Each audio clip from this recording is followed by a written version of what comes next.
Sommes-nous préparés à nous livrer au Seigneur en ce qui concerne son dessein, dans un abandon absolu, dans lequel, en accord avec lui, nous avons accepté de le laisser agir librement en nous, sans s'arrêter à rien pour nous faire entrer dans son dessein éternel, quel que soit le prix à payer?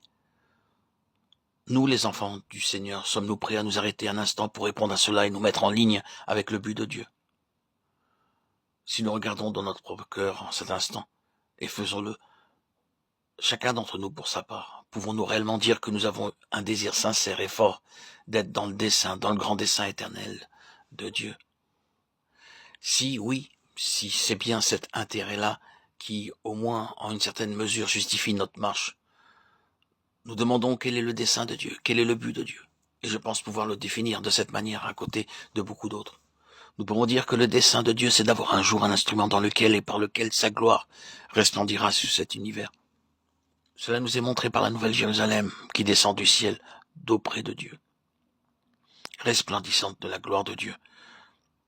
Sa lumière semblable à celle d'une pierre très précieuse, d'une pierre de jaspe, claire comme le cristal, resplendissant de la gloire de Dieu. Voilà le but que Dieu a en vue pour un peuple, qu'il soit dans un sens spirituel pour son univers d'intelligence spirituelle, ce qu'est le soleil pour cet univers, que les nations même marchent à sa lumière, qu'il n'y ait besoin ni de soleil ni de lune, puisqu'il n'y aura pas de nuit.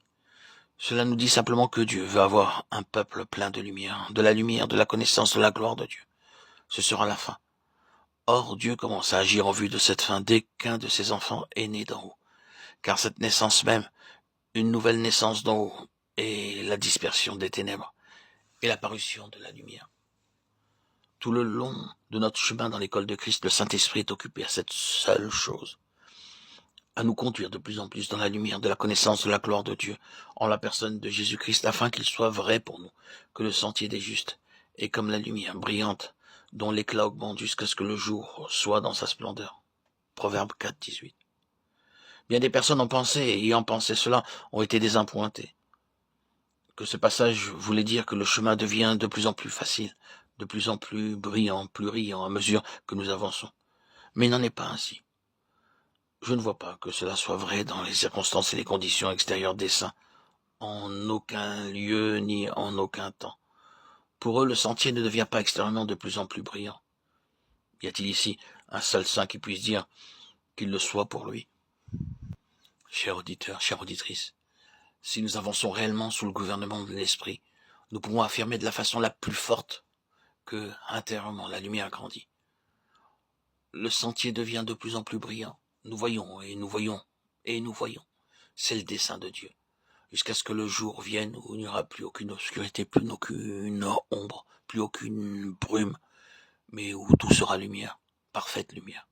Où nous ne verrons plus comme à travers un miroir, obscurément, mais où nous verrons face à face, où nous connaîtrons comme nous avons été connus. C'est cela le dessein de Dieu présenté d'une certaine manière. Cela nous intéresse-t-il? Notre cœur est-il fixé sur cela? Nous lisons dans Ézéchiel que la gloire de l'Éternel va remplir la maison. Le Seigneur Jésus est cette maison. Il est, lui, le grand Bethel de Dieu, sur lequel les anges de Dieu montent et descendent, en qui Dieu se trouve, en qui Dieu parle. Il est la place de l'oracle, en qui réside l'autorité divine, la parole finale. Il est la maison, et la gloire de Dieu est en lui, la lumière de Dieu est en lui.